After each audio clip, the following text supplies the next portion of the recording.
affected by the maniacal behavior of the powers that be. Human lives are the most important thing in this world. All we have is each other. And I've always talked about community, and like love your neighbor as yourself was a huge value that I was raised with in the church. It's like, if you get to the point where you can start dictating and deciding for yourself that one human life is worth less than another, what are we doing? Like, we've completely lost everything. And then I think some people have decided that for themselves, and that's how we wind up in the political climate that we're in today, both in our country and around the world. It's like people prioritize themselves and their own wants over the lives of other people. And I think that is so the most heinous thing that someone can do to someone else.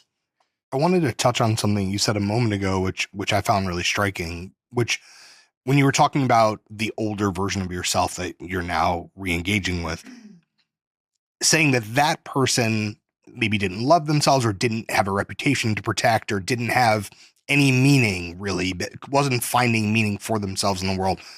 But obviously we're several years moved on from that. And I know I can tell very clearly that's not who you are now.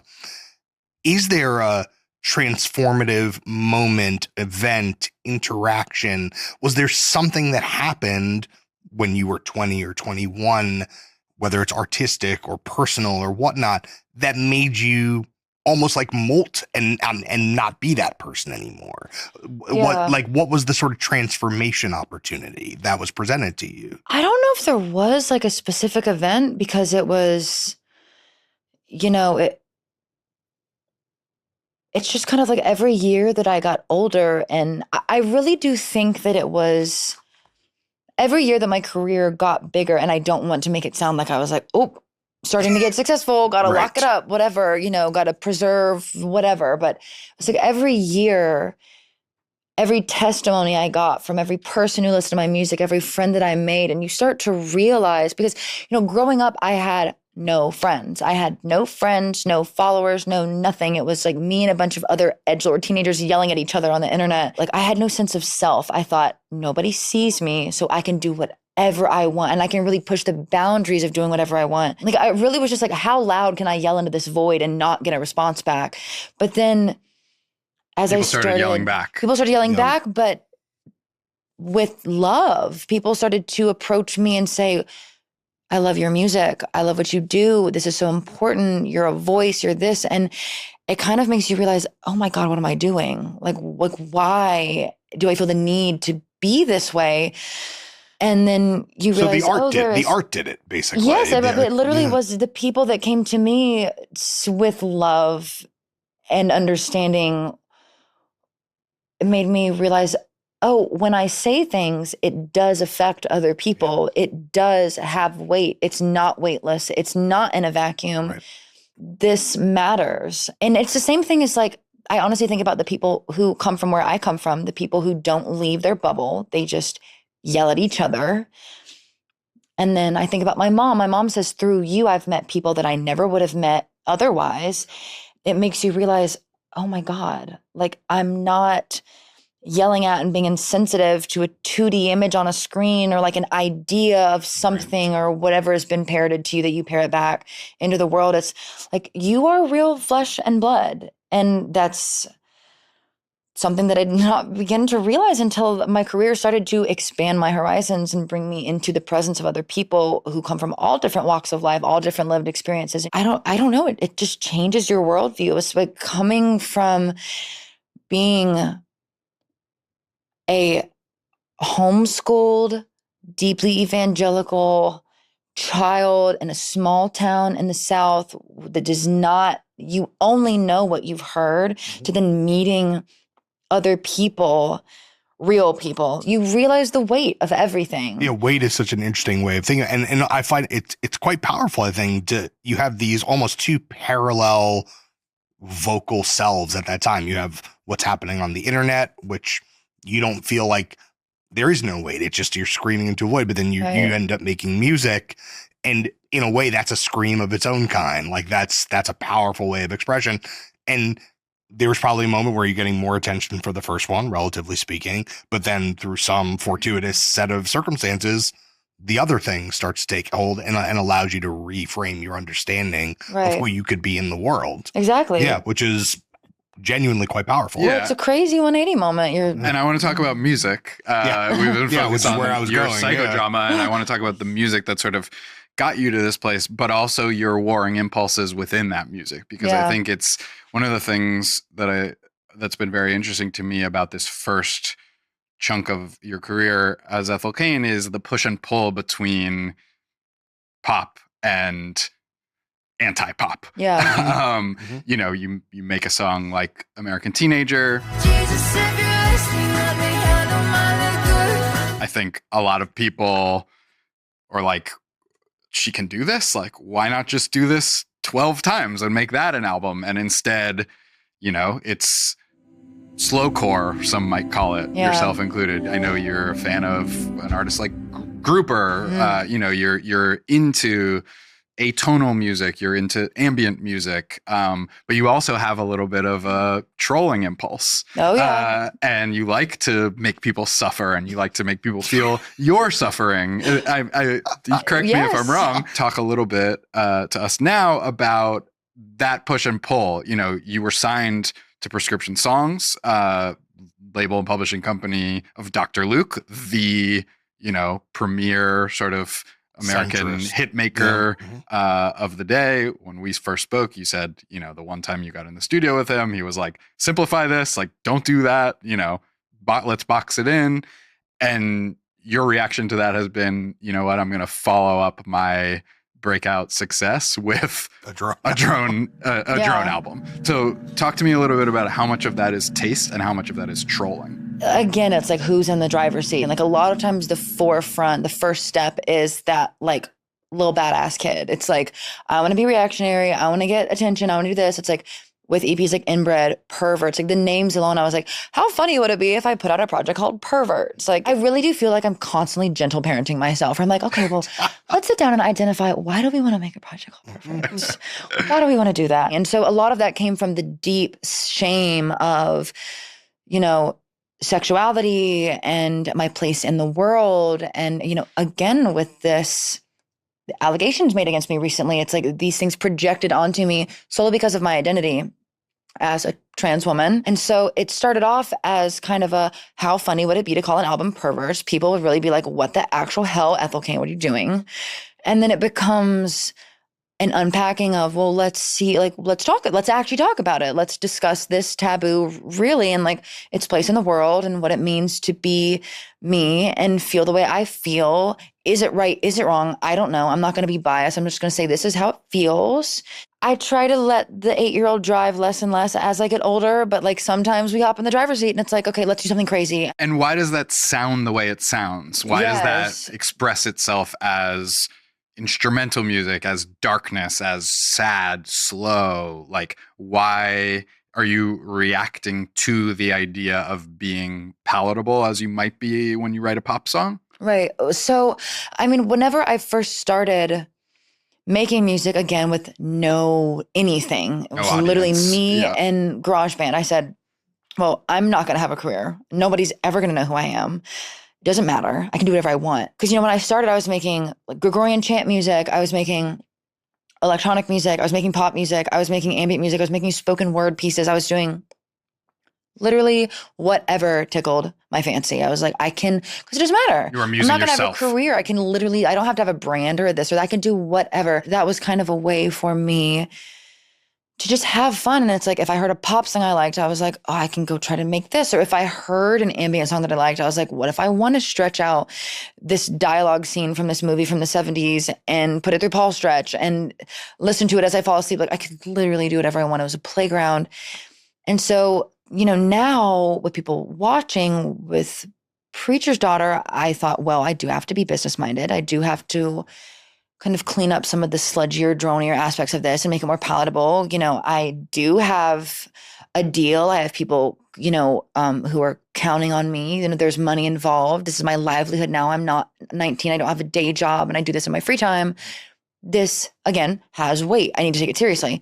So I said, well, we need to make Preacher's Daughter something a bit more palatable so that I can continue forward and not have a dud album and then be, just by the wayside. I need to keep forward momentum, because if I'm going to get in my career, if I'm going to do this for a living, I'm going to try to do it right. I'm going to try to do it well. Once you got the opportunity during the pandemic, you became ambitious. Yeah. Once you saw that it was possible to make this your life, you wanted to reach out and grab Yeah. that. So I was like, let's put a pop song on there. Let's try to grab audiences. And like, if you come for the pop, stay for the drone, stay for the...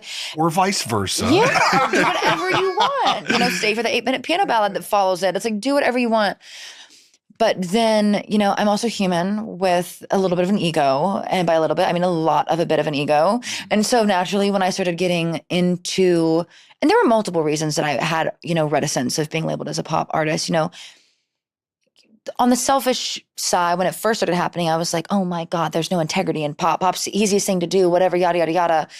And I kind of resented the label of a pop star. But also, as someone who comes from Stan Twitter, I know the way that they treat pop stars as opposed to rock artists or, women in alt spaces. And I said, I know where I've been. I don't want my life picked apart like that. I was like, please don't do that to me. And so I said, I was very scared to get labeled that because I thought, well, here come the piranhas. I was like, I know what you are. I was there not so long ago. I don't, but also that's my penance. I was like, sometimes I look at this and I say, I deserve this. I did this. I deserve this. Coming from the background that you came from, coming from the place that you came from, how do you learn to write an elegant pop song?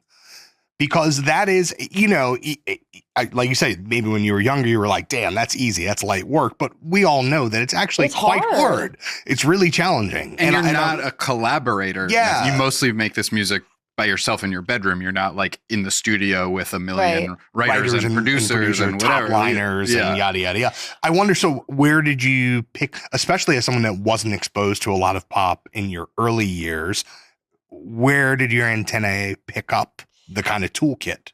When I say that there's not a lot of integrity in pop, but the reality is that there's not a lot of integrity and talent in Christian contemporary. And so a lot of that is very much... Chris Tomlin is shaking right now. Sorry, that was the first concert I ever went to. Wow. No, I'm sorry, it was Casting Crowns and then Chris Tomlin. Chris Tomlin performed at the youth camp that I went to. Wow. The one Christian youth camp I ever went to. Chris Tomlin performed, and I was like, get me out of here. I've been to a couple of Chris Tomlin shows in my day. Yeah, by then I'd heard Lady Gaga on the radio, and I said, okay, there's better music out there. But yeah, discovering pop music in high school, and then, I love an earworm. As much as I love the idea of being a full-time cool goth rocker like my friends and my idols, I'm like, I love a damn good pop song. And a damn good country song. And a damn good country song and a damn good folk song and a damn good shoegaze song and I love good music. And if I can make something even half as good as the people that inspire me, I'll call it a good day. Sometimes when I started making music, I just wanted to make music that it's like, okay, I would hear a Gregorian chant song and think, this would sound so cool if it was over this opera instrumental, or, a Sigur Rós song that incorporates elements of like, you just like mix-matching shit together. Yeah, like Taylor Swift, Sigur Rós, whatever. Yeah, like exactly. That sounds like an Ethel Cain song to me. And I was like, let's smash this together. Then let's smoke weed and listen to it and be like, whoa, this is so beautiful. And I would always slow and reverb all of my demos in Audacity. I would like slow it down, really just make it so slow and sludgy. Because like a pop song slowed down. Like I know y'all have watched that Justin Bieber Baby slowed down by 800% video. Like, come on. But you were early to this. You're early? Oh, I was on that Paul Stretch tip from high school. Let me tell you what. Whether it's chopped and screwed music from Texas, sort of early Witch House, Salem type vibes. Yes, Witch House was huge for me in 2019. Yeah, I was like, I'm not surprised to know that. Yeah, a lot of weird Polish Witch House. Obviously, I had a friend who had just opened me up to the world of like Ice Peak, Crystal Castles, Health, Trust, like all of that, like that synthier side to it. So that was a huge moment for me. You get a lot on FMEI's, the new, like that's the sort of synthwave pop hybrid. Yeah, I think I actually emailed the demo for it the year that I wrote it to Calm Trues and thought, oh my God, please, I'm a huge fan. Will you put some synths on this?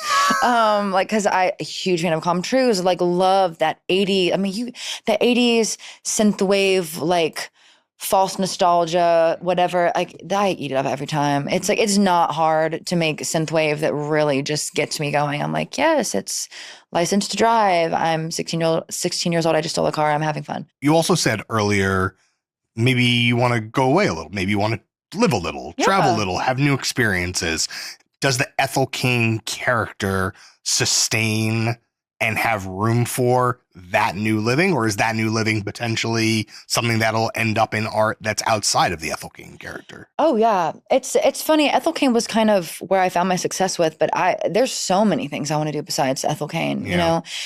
And I've asked myself, will I change my name? Will I not? How am I going to do this? I don't know. There's a million and one narratives that have nothing to do with Ethel Cain in my head that I am practically bursting at the seams to explore.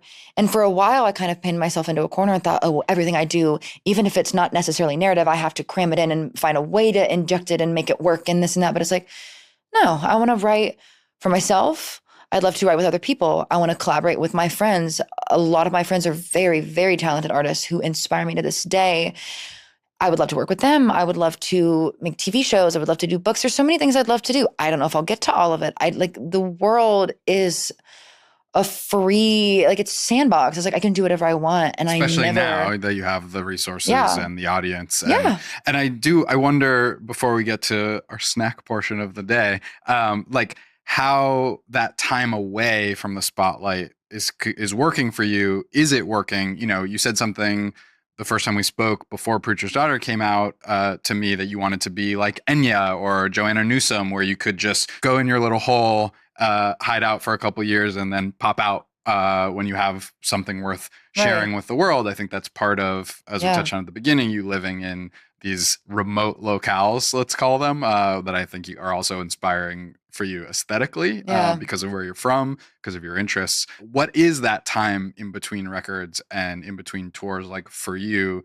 Is it how you want it to be, or do you need to change that moving forward after this release? Oh, I needed it. I kind of leaned in, obviously, even as somebody who doesn't really care about the glitz and glam of this industry. It's fun. It's exciting every now and then. And you've dipped your toe. Yeah, it's fun to go do Fashion Week or to go do this or go to a party, but it is not sustaining for my life. I love to be alone. I love to be in the middle of nowhere. I love to be in the woods. I love to be at home.